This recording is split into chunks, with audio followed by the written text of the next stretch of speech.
Hi everyone, welcome to our Beadaholique studio. I'm Kat Sylvie and I'm joined by Julie Bean, and today we're going to be talking all about right angle weave.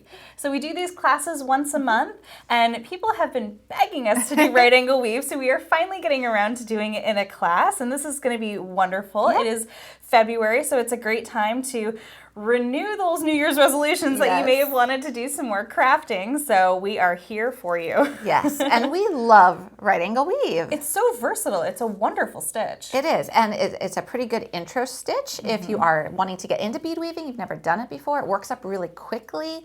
It's not those teeny tiny little beads that, if you have challenges with your eyesight, or that's a little intimidating to get into something with like little 11-0 delicas. These are a little bit bigger beads usually. So it's just really fun, and there's so much you can do with it. Yeah, and we're going to actually be showing you two different versions of right angle weave. One you can do that's really basic, and another one you can do that incorporates 2 whole beads, because those are really fun. So you can actually always continue to expand your knowledge of right angle weave. But in this class, we're going to focus on kind of more of a 101, more of the basics, our favorite tools, our favorite beads that we love to use, and everything that you're going to see here is available to buy at beadaholique.com. So we have beads, we have tools, we have needles, we have thread, we have everything you're going to need to create wonderful projects. Yeah, and it's going to be a lot of fun, and we know you probably have some questions. So if you have not joined us before, one of the things that we do love about being live here is we have Brian, who is at the computer monitoring questions, and he will ask them on your behalf of us. So we can answer them here live and get you those answers right away, or maybe help you work through a problem you've been having with right angle weave or something you've been curious about. So do ask those questions and also leave comments. And if you've not joined us before, you probably don't know that when you ask a question or leave a comment, it enters you for a giveaway. And I'm so glad you said that.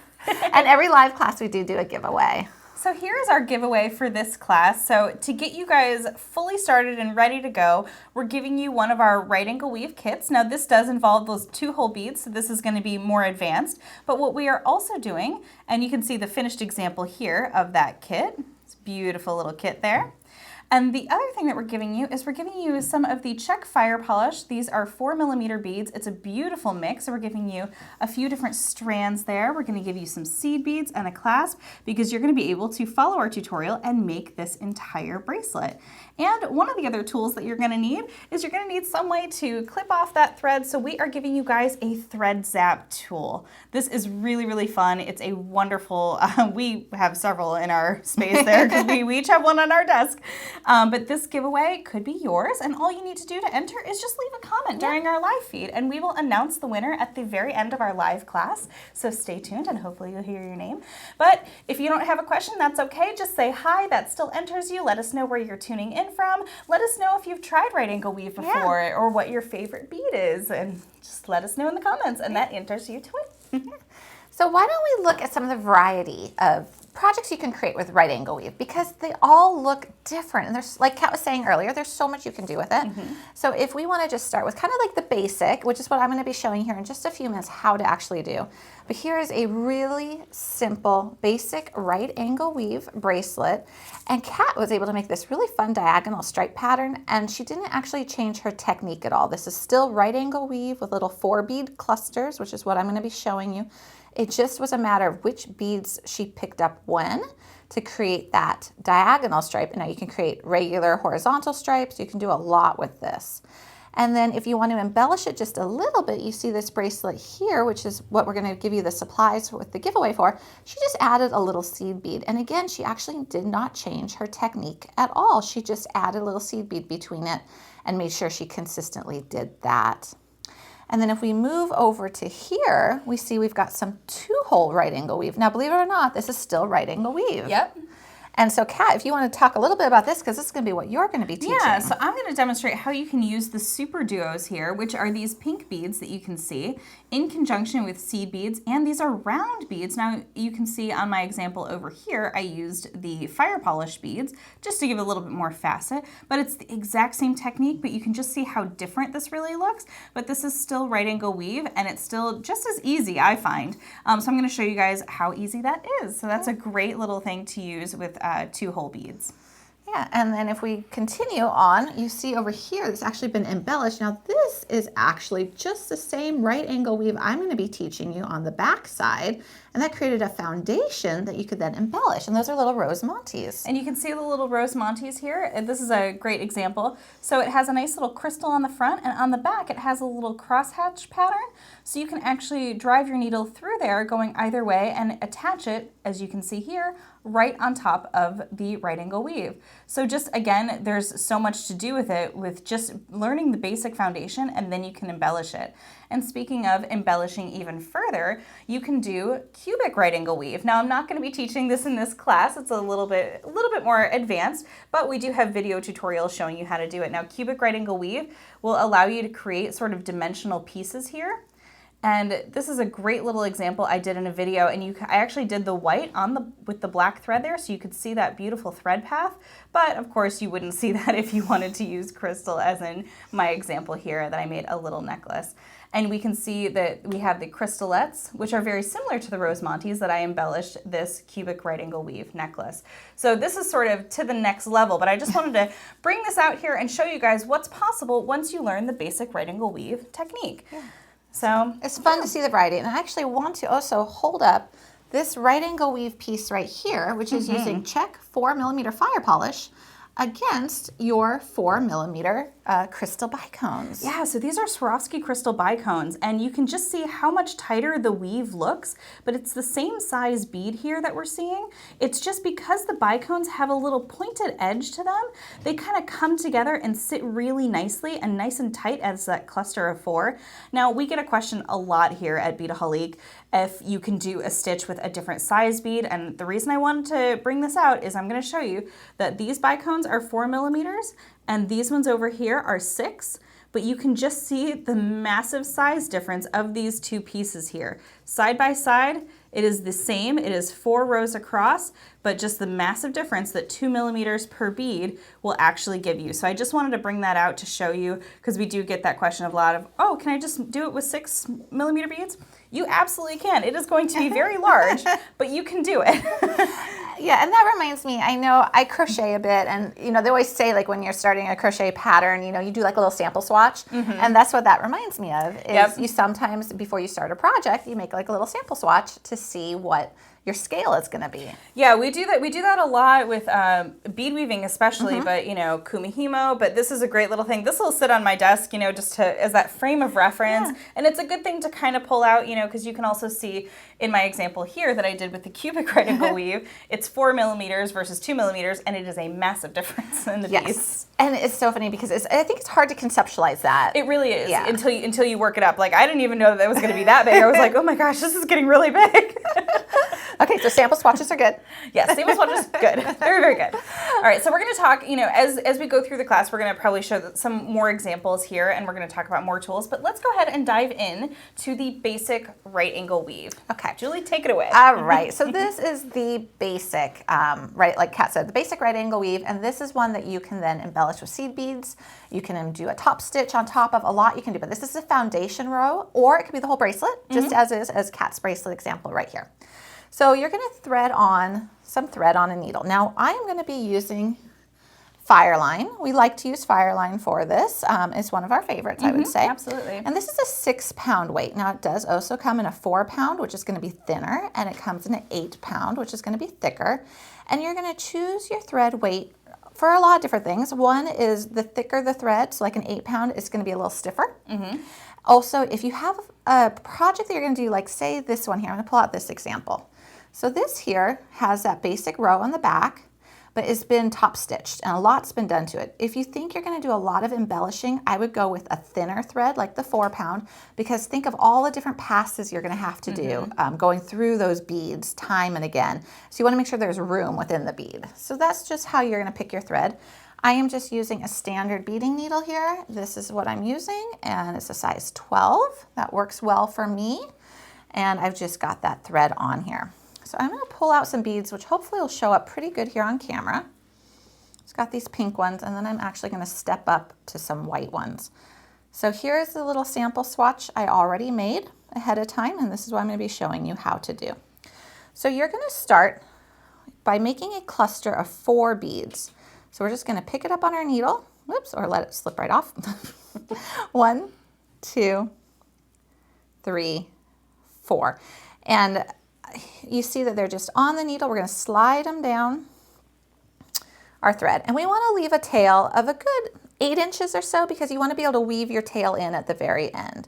And we're just going to tie a knot to bring them together as a little cluster.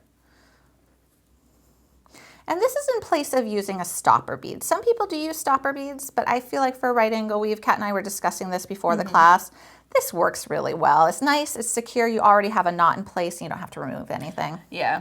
All right, so we got a cluster of 4, and that is our basic unit. Okay, so now we're gonna pick it up and we're gonna go through a bead. And that just secures it a little bit more. It also tends to hide that knot a little bit. All right, so we've got 1 cluster of 4. Now we want a second cluster of 4, but the cool thing is you already have 1 of your 4 beads attached. So that is your first bead of your second cluster. So now you're going to go ahead and pick up 3 beads this time. And you're going to go through the beads. So you're just creating essentially a loop. And you're going to pull that. And there is your second cluster of 4. So you can see what we've got. Now, if we want to go straight across to make a nice line, we got to get over to this bead here because this is a side bead. So what we're going to do is we're going to take our needle, go through the top bead. Thank you, Kat. Happens all the time. And then go through this other bead so that we're exiting the bead that we want to be exiting. And a good thing to remember with right angle weave, and I think Kat said this earlier today to me, is if you lose kind of where you need to be, just follow your thread path and work your way back to where you're exiting the beads you want to exit. All right, so now again, we have that first bead of the next unit, which will be our 3rd unit. So we only need to pick up 3 beads. So 1, 2, and 3. Okay, so now we're going to go through that bead again and make a little loop. And now we want to end up with this bead. We want to be exiting that bead again, so we just work our needle through. And I'm going to lay this down on the table so you can see what we've got. All right, so there's cluster 1, cluster 2, and cluster 3. So we got 3 clusters of the right angle weave, and we're just making a nice little strip, and you can just have a bracelet like this. You can make a nice thin little one. I'm going to do 1 more of this base row cluster, and then I'm going to show you how to step up to make your second row. Okay, so again, we just need 3 beads. Make a little loop. Now on this one, we want to get up to the next row, which is what you see right here. So we want to be on top of here, which means this bead now becomes the first bead of our top cluster. So we're going to work our thread through. So we're exiting that bead, and I'm going to pick up a different color here so you can actually see a little more clearly what's happening. So again, I have my first bead of that top cluster, so I only need to pick up 3 beads. And we're going to make a little loop.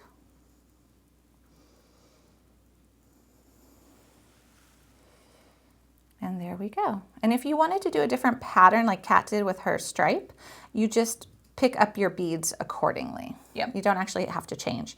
All right, so now we're going to be working this way. So this is the bead we need to get to. So we're going to go up through that side bead, through the top bead, and then down through this side bead. And then I'm going to lay this on the table so you can see what's happening.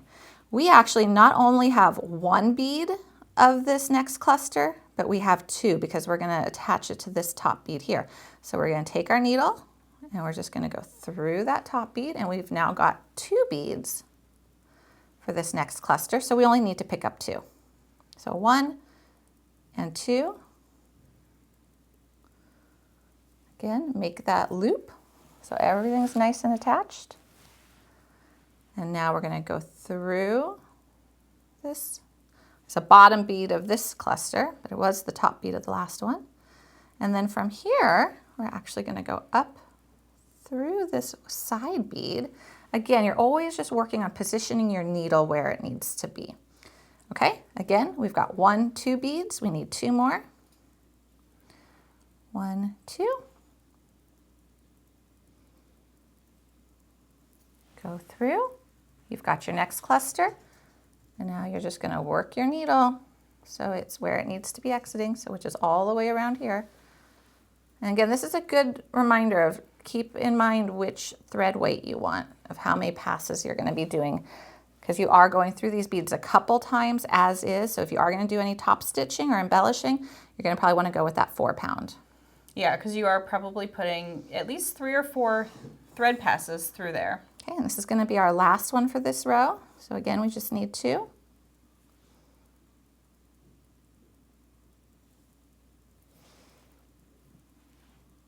And then I'm going to show you where you need to position your needle to do a 3rd row. So if you want to go up here, you need to be exiting this bead right here, this top bead. So just work your needle around. And then I am going to show you just to help, just if there is any confusion, you're new to this, you would at this point pick up 3 beads. And I'm going to do it in pink so we can see the contrast. Okay, so now, because we've only got 1 bead of that cluster, you would just pick up 3 beads, and there's your cluster, and then work your needle so you're exiting the side bead. And you would just continue. And that is your basic right angle weave.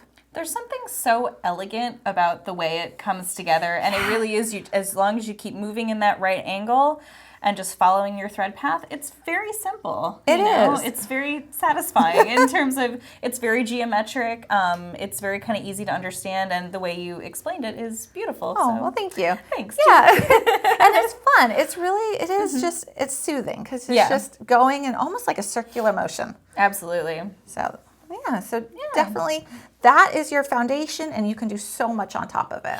Yeah, very nice. So, all right, Kat. All right, I guess I'm up, so I'm going to do the 2-hole version of that. And for this, I'm going to be using some of these SuperDuos. Now, these are really awesome little beads. They kind of look like little beans when you look at them from the side there, and they have 2 holes there, so those are going to fit nicely. And then I'm going to be using some round 11-0 seed beads here. And then I have some round direct beads. So instead of using something faceted, I'm going to use the round beads. And again, I'm going to be using that same size 12 beading needle. And I'm also going to be using a 6 pound just for demonstration purposes here. Normally, I would recommend a 4 pound for this because we have the tiny seed beads and you are going to be going through them a couple of times. I'm going to try to keep mine very simple, but I wanted this to show up on camera nicely for you so that you can see all that's going to happen. So I'm going to start very similar to the way Julie did by starting to pick up my beads, but my positioning is going to be a little bit different. All right, so I'm going to start by picking up one of my SuperDuos, 1 seed bead, 1 of the Czech, and then a seed bead, and then a SuperDuo, a seed bead. I'm just going back and forth here. But what you want to do is you want to make sure that you're going to have 4 SuperDuos and 4 Czech. I know I'm going to get tongue-tied here. 4 SuperDuos and 4 Czech because I'm going to kind of treat them as though they were the units that Julie was working with. So this is sort of just adding in just that extra bead all the way through, and you just want to make sure that a seed bead is through the rest of them. All right, and 1 more seed bead. All right, so let me just double check and count. 1, 2, 3, 4, 1, 2, 3, 4. Beautiful. All right, so again, I'm going to do the same as Julie. So this is very similar. I'm just going to bring them together with an overhand knot. And I'm just going to secure that one more time. I like doing this technique as well. It gives me a really nice firm starting unit. It just sort of makes it a little bit less floppy, for lack of a better way to put it. All right, so this is probably what yours looks like. Now, the great thing about SuperDuos is you can keep them on the outside if you want, but I'm going to take mine and I'm going to flip them so that they kind of go towards the inside there. And flip them in. And flip them in. So now you can start to see the unit that we're going to start to create. But I'm going to do a very similar technique. Is I'm going to kind of go through a couple of beads here because I want to be coming out a SuperDuo. So let me kind of pick this up. I'm going to take my needle and I'm going to go through the seed bead I'm just gonna call it the white bead. The seed bead, and then I'm gonna go through that SuperDuo without catching that next seed bead there. All right, so now I'm coming out of that SuperDuo. Now I want to connect the 4 of those together, but to do that I need to create a little thread bridge. So I'm going to take my needle and I'm going to go backwards through that second hole of that SuperDuo. And this is going to create a little thread bridge. Now, if you're using the crystal, or let's say I was using black SuperDuos, you wouldn't see it. In fact, even on the blue, you don't really see it all that much, which is great. So now I'm coming out from the center of that SuperDuo, and I'm actually going to kind of put this down so you can see really close as to what's happening here. I went through the SuperDuo and I'm coming out this way. So now to connect those 4, I'm going to use little seed beads, one in between each one. So I'm going to pick up one of my seed beads and then go directly across to the next SuperDuo, and I'm going to go through that second hole there. And this is going to bring all 4 of those together. I'll get my hand out of the way in just a second. You can see this first unit's temperamental. I find that's the way with a lot of bead weaving. It's always that starting unit that's a little bit challenging, but then you have such a nice foundation to do the other units. And that's what's nice, especially, you know, when you're trying to grip something so tiny. But yeah, once you have this nice starting unit, it just starts to fall into place really nice and easy.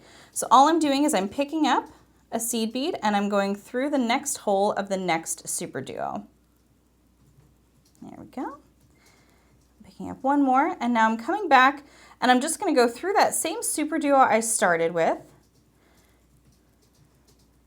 And now I need to kind of get out of this unit. So what I'm going to do is I'm going to create a thread bridge and I'm going to go through the first hole of that SuperDuo, kind of going back the opposite direction. And my unit is nice and tight, so sometimes you just got to wiggle your needle in there. All right. I'm going to give it a little tug. There we go. So now I'm coming out of that SuperDuo, but I want to add on another unit. Now you have a couple of options here, and one of the examples is actually that bracelet there. Let me bring that over here.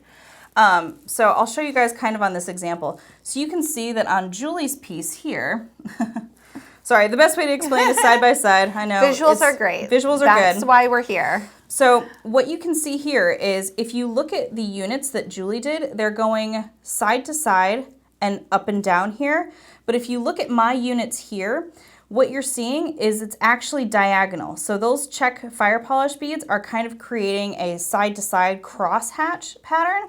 But if you kind of turn it like this, you'll notice that those units are the same. So if you just look at that unit, it's exactly the same. The only difference is that you start and that seed bead is your anchor bead.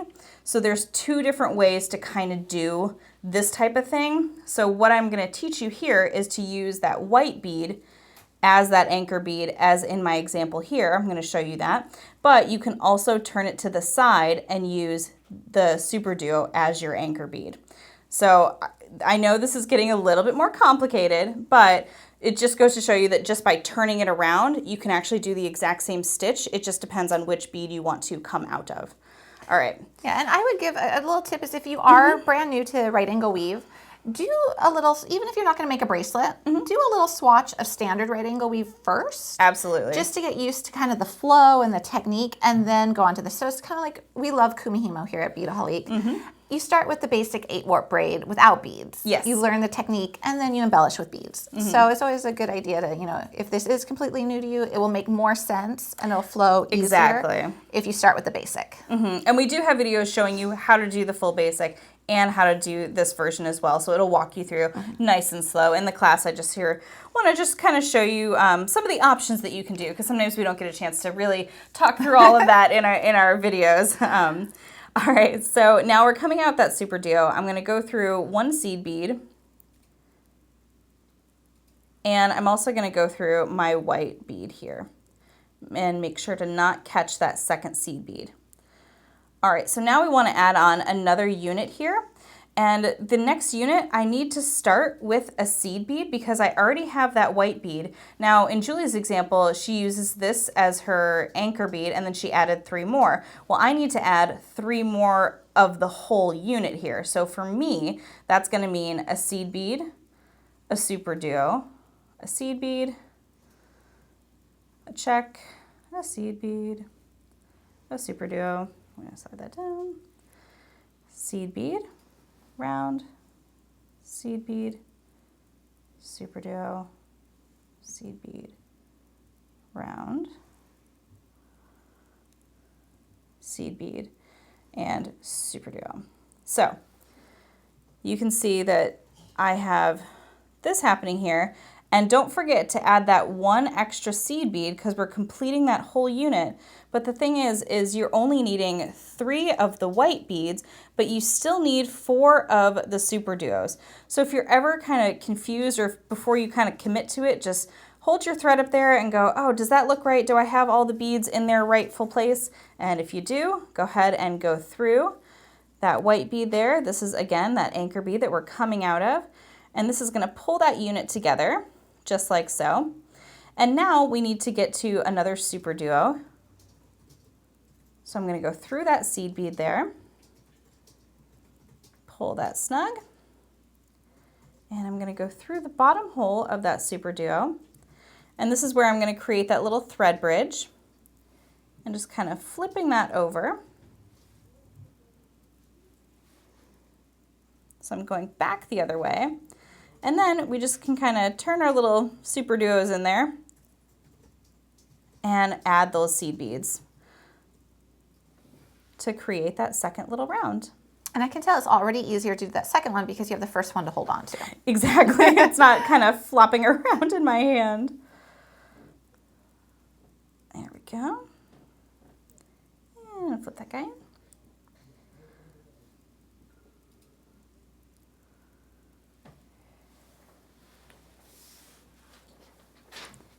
And through the last one there. There we go. Now, you can go through this SuperDuo to kind of create that thread bridge going back the other way. But you'll notice that we're going to be not really where we need to be because if we're creating a row that's going this way, I need to get all the way back over here to this white bead. But if you're creating your next row going up, you can stop here at this white bead and create your next unit in the same fashion that Julie did hers. So that is very basically how to do the sort of modified right angle weave by using 2-hole beads.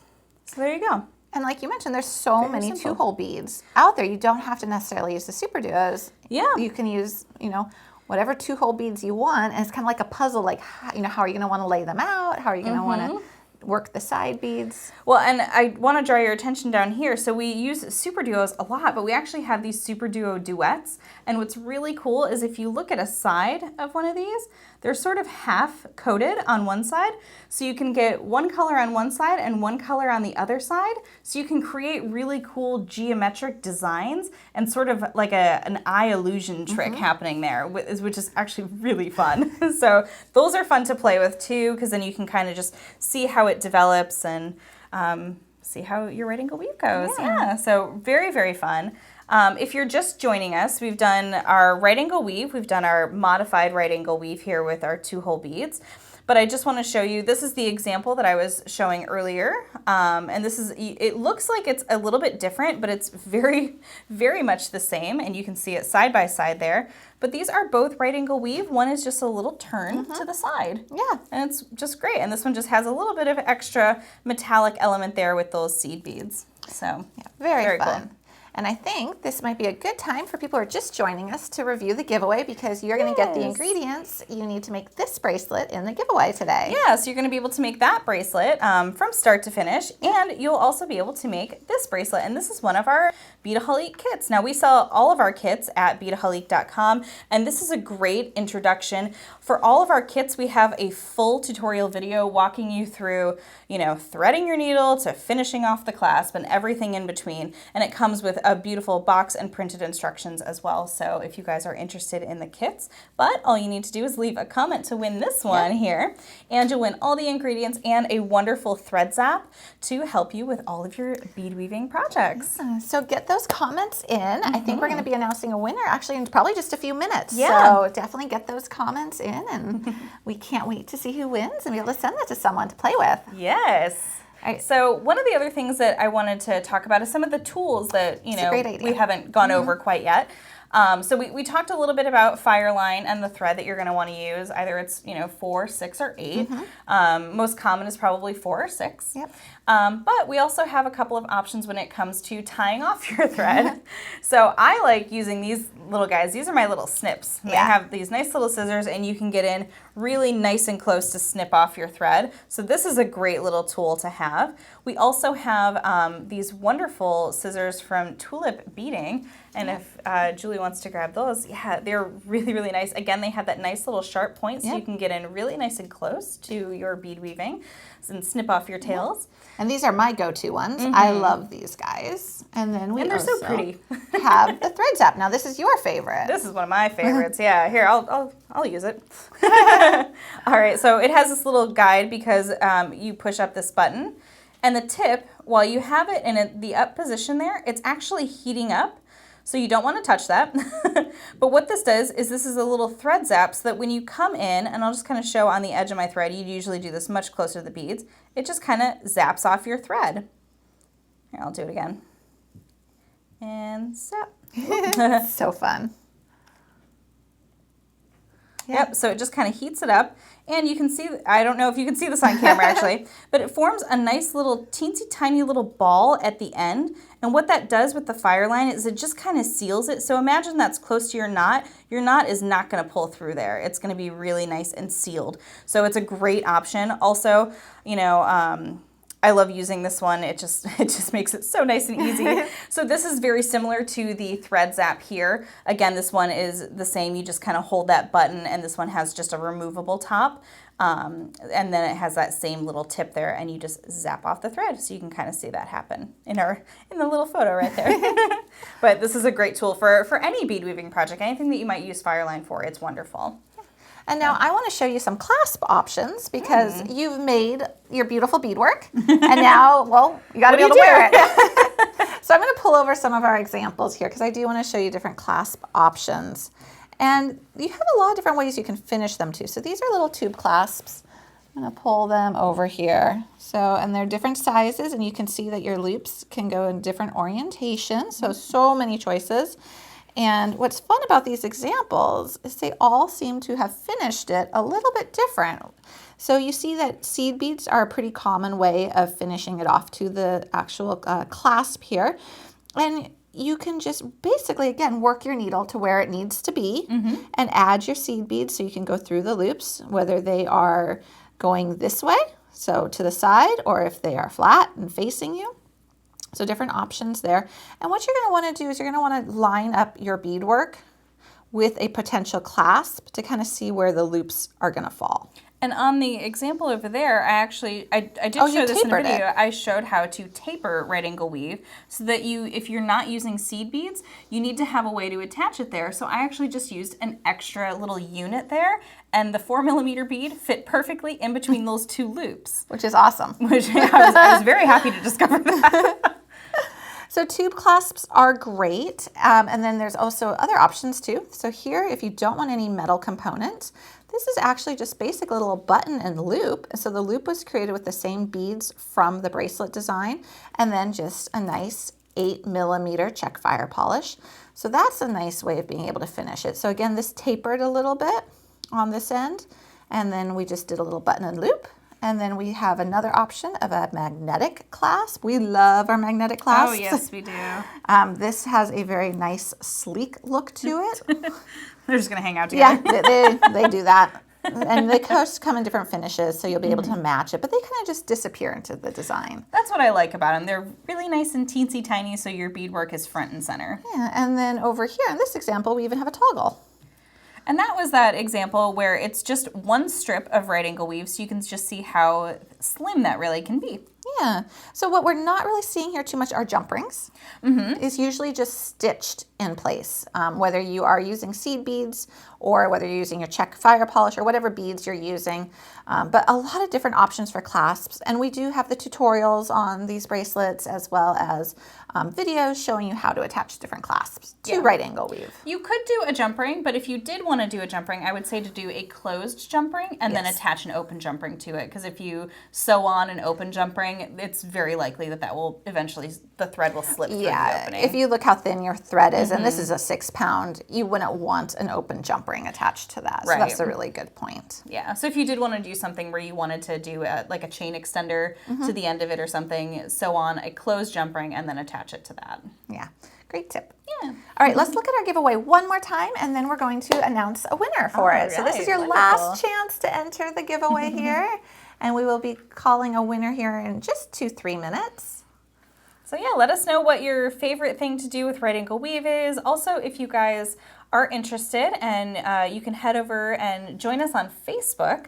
I have been posting some of our wonderful pieces from our fans. So you guys have made beautiful jewelry. So we now have a customer gallery over on Facebook. So if you've created something, right angle weave or not, if you've made one of our projects, we share that as well.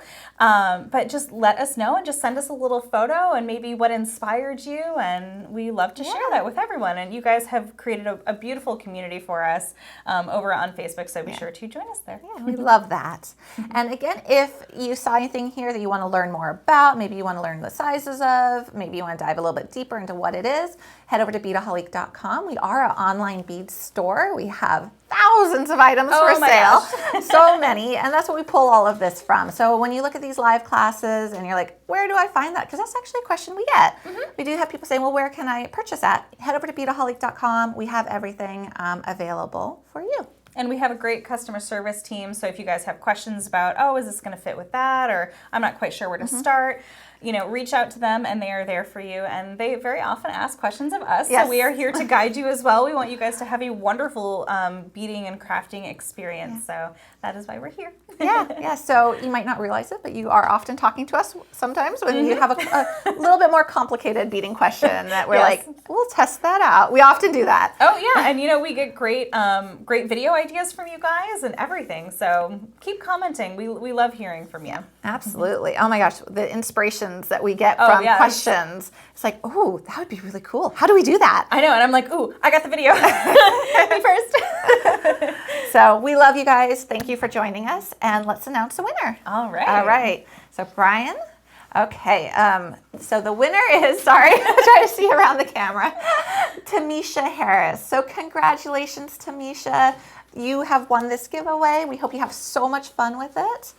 And if you can please contact us. Yep, so you just email us at service@beadaholique.com, service@beadaholique.com, and we will get your information and ship this beautiful giveaway to you. And happy beading. Yeah, this was so much exciting. fun.